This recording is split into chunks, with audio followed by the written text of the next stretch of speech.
only 18% of women can orgasm through just penis and vagina. 18%. That is barely any. Like, I'm not one of the lucky ones. Like, if I don't use my fingers, or if I don't like make him use his fingers or whatever while that's happening, no chance in hell that I'm orgasming, like zero. Welcome to Let's Talk About with Lili and Lu, the podcast in which we are going to discuss with you everything that a multidimensional woman in the 21st century go through, in hopes that we can break some taboos together. But first, we always start our episodes with a confession corner, because Lu and I have actually never met in real life. And that is why we're like modern day priestess. So we start with a confession corner. And I think that for this episode, Lu is going to kick it off. Take the floor. I'm ready. Okay, so as we can tell, I look cute today. Oh, yeah, you do. Oh, yes, let's start with that. I have makeup on.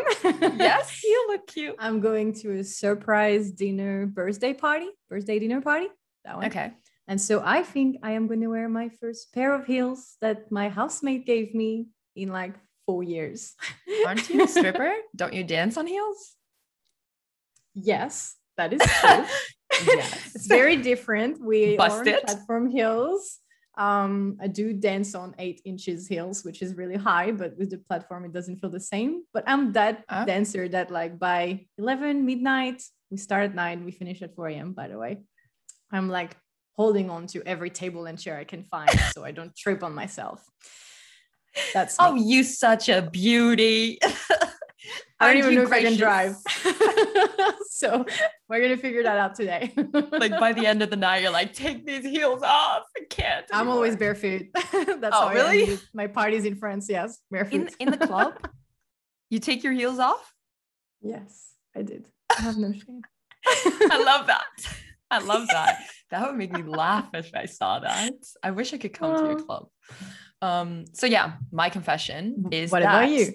Today we're talking about body count. Sorry, I didn't introduce that properly, but we are talking about body count, and I can't lie, but my palms are sweaty because yes, I know that, and I don't really care about what other people think normally, but this is such a topic where there's so many, this taboo on this is so big that I'm a bit nervous to break it, but I'm excited, and I think we need to talk about it more because it is a really important subject. And I know that a lot of people, men and women, feel caged by this concept of body count. So Lu. And shamed. Yes. Yeah, exactly. Right. Lu, can you tell me where body count comes from, or for you, where it comes from? Body count, AKA the number of sexual partners we've had. Oh, true. Yeah. By the way, personally, I remember I think I was 19, and I had a late start to my, what do you say? Like sexual awakening. Yeah. Sexual awakening, let's say. Me as a late sensual start compared goddess. to the people around me, basically. Yeah. And so I watched this movie called What's Your Number with, the dude named Chris Evans and Anna Faris, is it? Yeah. I don't know. I Googled it before, but I can't remember already. But anyway, what matters is she reads this magazine article when they say you need to have found your husband by 20 partners, and all her friends are between 5 and 7. And then she's at 19, and she literally just starts freaking out and goes back to contact all of her exes to find her husband because she can't have someone new. She needs to go back. Actually, so I'm now like, that you my say God, this, what am I on? Yeah. And I started counting mine, and I freaked out as well. I was just like, I'm literally 1 or 2 over. What do I do? I'm 19. I'm only 19 and I'm at 22. I'm never gonna find a husband. Yes. So yeah, pretty much. I actually remember this movie as well, and I remember that's when for us the term recycling came in. What is that? That is so like I just remember this. So like recycling sexual partners. So like going over your list and thinking like, oh, who could I have sex with again so that you don't have a new number on your list? I didn't remember this until now. I've never heard this or done this. I've never done it either because there's a reason that I left those people in the past. I want them to be in the past. Good for you. Yes, but I remember like that we talked about like, oh yeah, I should start recycling a little bit more. Interesting. Yes. Yeah. And I remember this is when I started being very ashamed of my sexuality and counting. So I have good memory, and I like my memories. So for me, it was just like, oh, like, yeah, I had a good night here and a good night there, because most of my experiences or flings are one night stand since I haven't had a partner. But yeah, I was just like, yeah, okay, I'm gonna count a bit like a black bookkeeping. Hey, that's fine. That's cool. Do you still have that? I still do. I used to actually be ashamed of having that, and then I realized, you know what? I talked about it with friends. A lot of us have them, and a lot of us do not remember any like people and stuff. And I'm just like, I don't update it like every time I sleep with someone, but sometimes I'll just like take it out and look back at it or add a name or something and be like, oh, okay. Is it on paper or is it on your phone? Paper. Really? It's actually a very horrible list, and it's like a paper that's all mashed out and tore apart. I could probably write it properly. I love that. So yeah, for me, and do you want to disclose your body count, by the way? If you don't want to, you don't have to. So like we've said we're gonna like talk about the next episode anyway, or like introduce it about consent. I had a bad experience, as you know, in like April. It's like a predator kind of thing.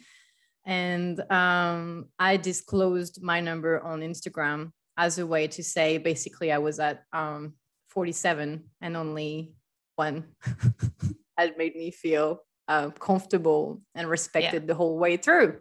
So it was a little bit like, oh shit, every single one of my partners, whether it was parties, drunk, or just even guys that I wanted to have sex with, it was never really, it never felt like it was really consensual the whole way through. But that's another subject. But exactly. So that's for next week. So okay, cool.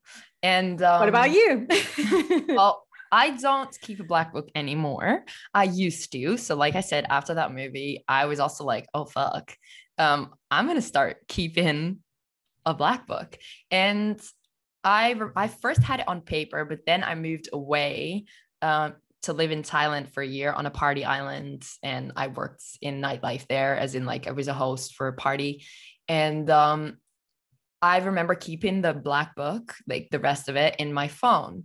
And then at some point, I deleted that list off my phone by accident. And I remember being so upset because there was no way at that time. I was at 65, I think, something like that, or around like 60, 70.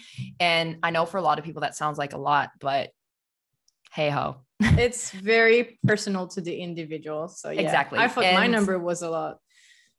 Yeah, well, in Dutch we would say baas boven baas. No kidding. I don't know what that means. And so that was like 3 or 4 years ago. And so yeah, I must be well over 100 right now. Woo! And woo! Do I get like a trophy for that or what? No. Okay, so yeah, but what we talked about a little bit before this as well, or like what you just said, kind of like the consent thing. But yes, the number might be high, but it should be, in my opinion, it should be quality over quantity instead of like focusing on that number so much. It should be, okay, but how were the experiences? And in my case, I wouldn't take back, or I would take back some of them, but most of them, I had fun. Like I was enjoying my life. I was single. I was ready to mingle. No kidding. I was out there. I was going out. I was living my life. And the people that I met, I liked the chase, but in some points, or in some cases, the chase was more fun than the actual thing.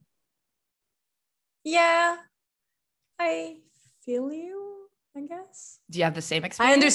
I understand it. I'm trying to see if I had the same experience, but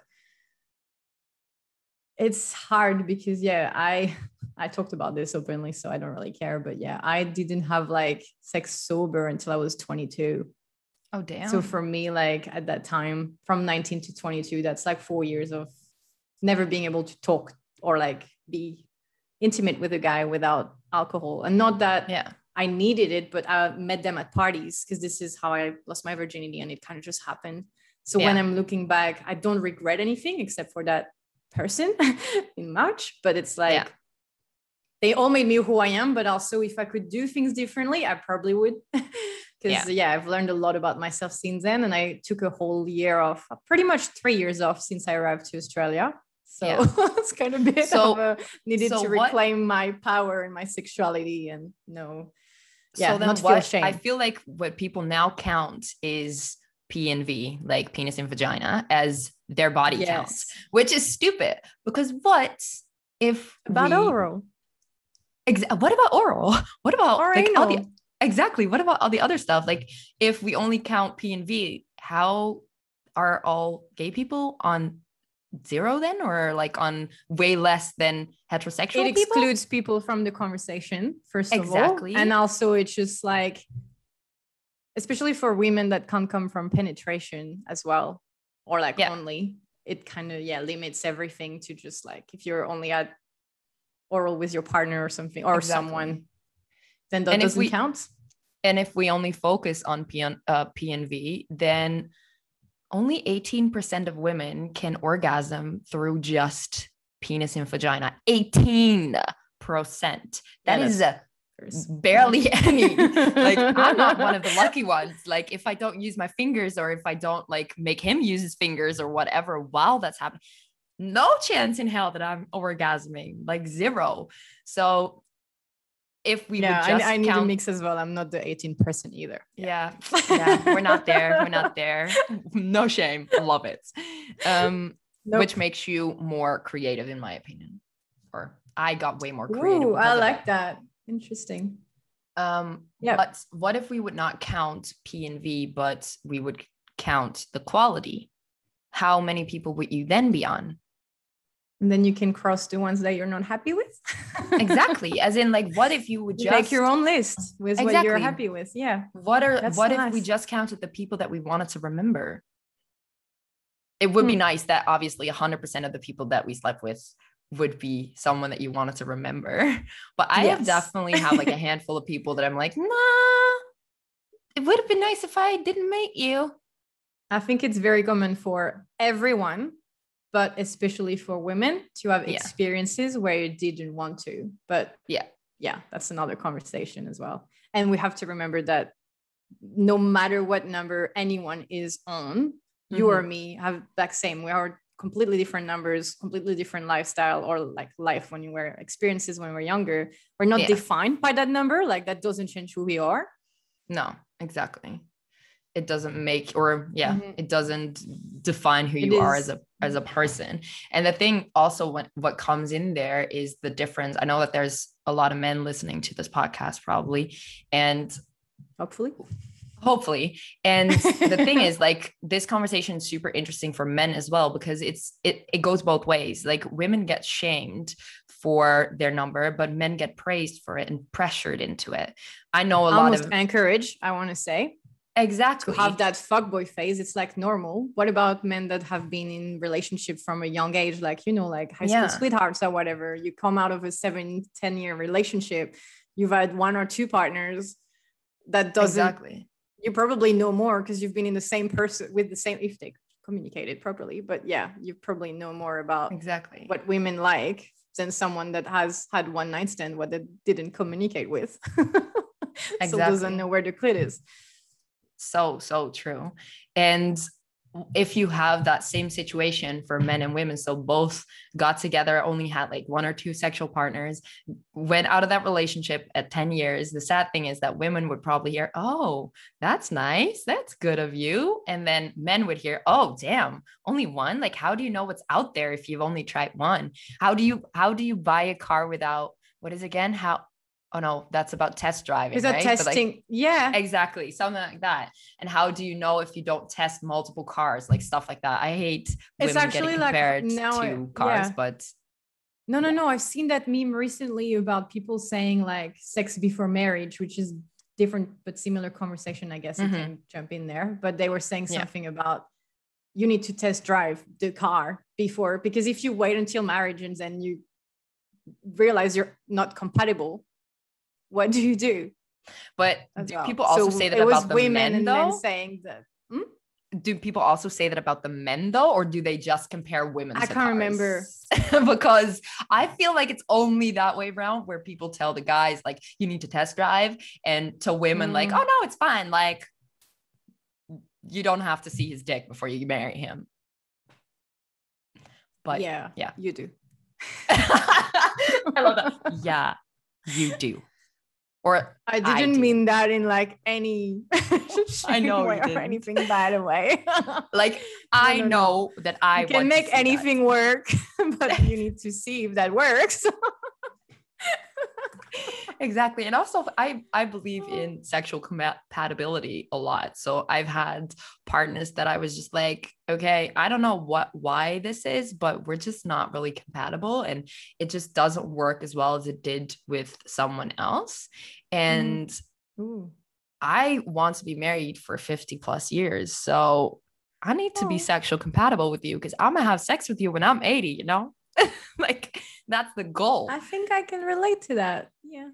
Yeah. And like if I haven't that's what I want to tried that out, then it's just a guess. Like how can I know that I want to be with you if I haven't tried that very important part, I feel.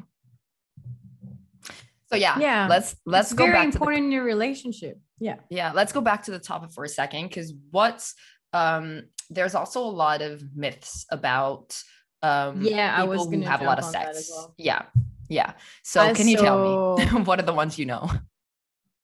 I remember being extremely shocked when I was working in the rugby clubs. I had some of them on like Facebook friends, and they start tagging each other in a meme, which are two different ham sandwiches. One is closed and one is open, and they're meant to represent vulva shapes, saying that a woman that has been fucking around or having a bit more of a sex life as her vulva changing and like becoming more loose.